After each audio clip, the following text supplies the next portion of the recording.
দর্শক ইনজুরি কাটিয়ে দলে ফিরেছেন পারভেজ হোসেন ইমন, থাকবেন বাংলাদেশের একাদশে। অন্যদিকে বোলিং আক্রমণের সুযোগ পেয়েছেন নয়া দুই ক্রিকেটার। স্পিনে আক্রমণে নাসিম ও মেহেদীর মাঝে থাকবে সুযোগ পাওয়ার লড়াই।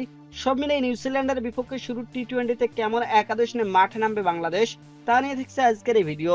দর্শক বিস্তারিত জানতে ভিডিওটি সম্পূর্ণ দেখার অনুরোধ রইল। দর্শক ওডিআই সিরিজ জয়, এবার ক্রিকেটের টি-20 ফরম্যাটের লড়াইয়ে নামবে বাংলাদেশ ক্রিকেট দল। যে লড়াইয়ে এবার কিউদের বিপক্ষে মাঠে নামবে বাংলাদেশ।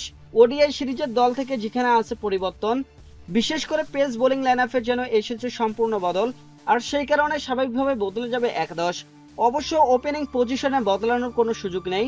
তানজিদ হাসান, তামিম ও সাইফ হাসান ওডিআই ক্রিকেটের মতো টি-20তেও এই দুজন করবেন ওপেন, বরং টি-20 ক্রিকেটে এই দুজনের দিকে থাকবে বাড়তি আগ্রহ, কারণ এই ফরম্যাটের সাম্প্রতিক বছরগুলোতে বেশ ধারাবাহিক এই দুই ব্যাটার। 3 নম্বরে আসবেন অধিনায়ক Liton Kumar Das, anchor role play করে খেলবেন তিনি, সাথে হবেন দলের উইকেট রক্ষক। তারপর নাম্বার 4-এ আসবেন পারভেজ হোসেন ইমন। স্পিন বোলিং এর দক্ষতা ও বিপিএল এর পারফরমেন্সের পর নাম্বার 4-এ হবে তার ঠিকানা। তৌহিদ হৃদয় আসবেন নাম্বার 5 পজিশনে।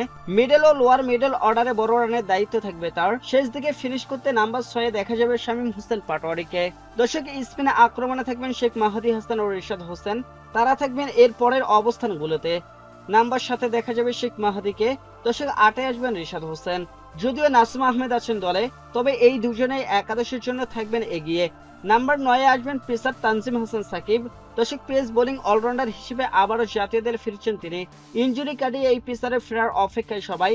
নাম্বার 10-এ অভিষেক হতে পারে রিপন মন্ডলের। দর্শক ডেট ওভারে বোলিং স্কিল অভিষেকের দৌড়ে এগিয়ে রাখবে তাকে। এছাড়া তার বলের গতি ও লাইন লেন্থ প্রতিপক্ষকে ফেলতে পারে বিপদে। ওডিআই সিরিজে থাকা শরীফুল ইসলাম আসবেন নাম্বার 11-তে। পিসিএল এ না গিয়ে নিউজিল্যান্ড সিরিজে শরীফুল ইসলাম খেলছেন দলের সাথে। বাঁহাতি পেসার হিসেবে ভেরিয়েশনে তিনি নিয়মিত থাকবেন একাদশে। সব মিলে এটাই হতে পারে বাংলাদেশের সম্ভাব্য সেরা একাদশ। এবার দেখা যাক শেষ পর্যন্ত কেমন একাদশ নিয়ে মাঠে নামবে টিম টাইগার্স।